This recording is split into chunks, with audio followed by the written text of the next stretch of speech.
If you charge your Tesla with solar panels, you're driving on free energy, right? I ran the numbers. It's not free, and whether it makes sense depends on factors most people don't consider. Let's break down the real math on solar plus EV charging, what it costs, how long it takes to pay off, and whether you actually need a battery to make it work. First, let's establish baseline costs. The average American drives about 12,000 miles per year. An electric car like a Tesla Model 3 uses about 25 kilowatt hours per 100 miles. So 12,000 miles equals 3,000 kilowatt hours per year to charge your EV. Now, if you're charging from the grid at the national average rate of 15 cents per kilowatt hour, that's $450 per year in electricity. Compare that to gas. 12,000 miles in a car getting 30 miles per gallon means 400 gallons of gas. At $4 per gallon, that's $1,600 per year.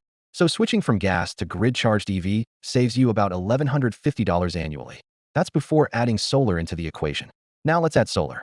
To generate 3,000 kilowatt hours per year for EV charging, you need about 2 kilowatts of additional solar capacity. That's roughly 5 to 6 panels. Cost, about $4,000 to $6,000 for those panels installed. After the 30% federal tax credit, your net cost is about $3,000 to $4,000. Divide that by your annual savings versus grid charging.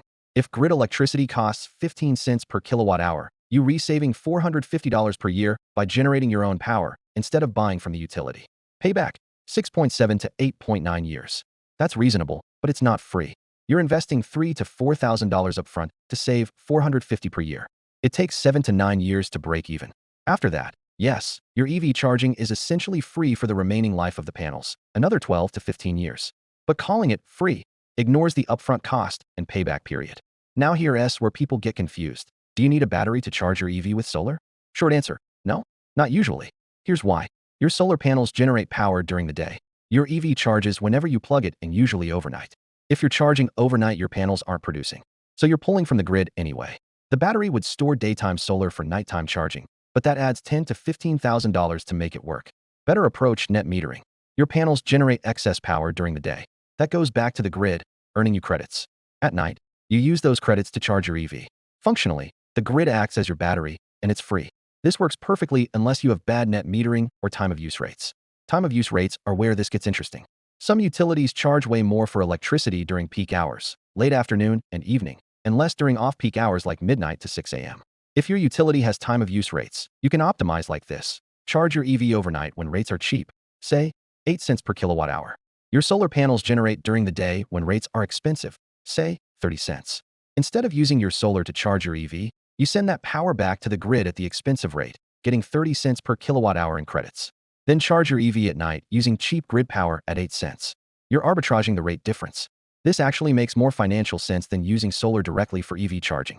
But if you have flat rates, 15 cents all day, it doesn't matter. Solar during the day, grid at night, net metering balances it out. Now let's talk real-world scenarios. Scenario 1. You drive a lot. 50 miles per day, 18,000 miles per year. You need 4,500 kilowatt hours annually. That's 3 kilowatts of solar, about 8 panels. Cost, $6,000 installed, for $1,000 after tax credit. Payback, 6 to 8 years. This makes sense. Scenario 2. You mostly charge at work for free. If your employer offers free charging, and you use it 4 days a week, you're only home charging 1,000 kilowatt hours per year. Adding 2 kilowatts of solar for $150 annual savings? Payback is 26 years. Don't do it. Scenario 3. You have time of use rates with big swings. Peak rates are 35 cents, off-peak are 7 cents. Your solar generates credits at 35 cents during the day. You charge your EV at 7 cents at night. You're profiting 28 cents per kilowatt hour on the arbitrage. Payback, 3 to 4 years. This is a no-brainer. Scenario 4. You want a battery for backup power anyway. If you're getting a battery for outages, you can program it to charge your EV during the day from solar. But you're paying $10,000 to $15,000 for the battery. Unless you have frequent outages or terrible net metering, it's hard to justify financially. Here's the bottom line. Solar plus EV can work, but it's not automatically a great deal. If you have good net metering and flat rates, adding solar for EV charging pays off in 7 to 10 years. Solid investment, but not transformative. If you have time of use rates, the math gets much better. Payback in 3 to 5 years. If you charge at work for free most days, don't bother adding solar for EV. The payback is too long. And unless you have specific needs, bad net metering, frequent outages, off-grid goals, you don't need a battery. Net metering handles the day-night mismatch just fine. One more thing. If you're considering both solar and an EV, but don't have either yet, run the numbers separately. Solar for your home might have an 8-year payback. An EV might save you $1,000 per year on gas. Adding solar specifically for the EV? That's an additional decision with its own payback timeline. Don't let salesmen bundle them as one package and blur the math. Next video, net metering explained. Because this one factor determines whether solar pays off in 7 years or never. If you're researching solar, you need to understand this. Subscribe. See you next time.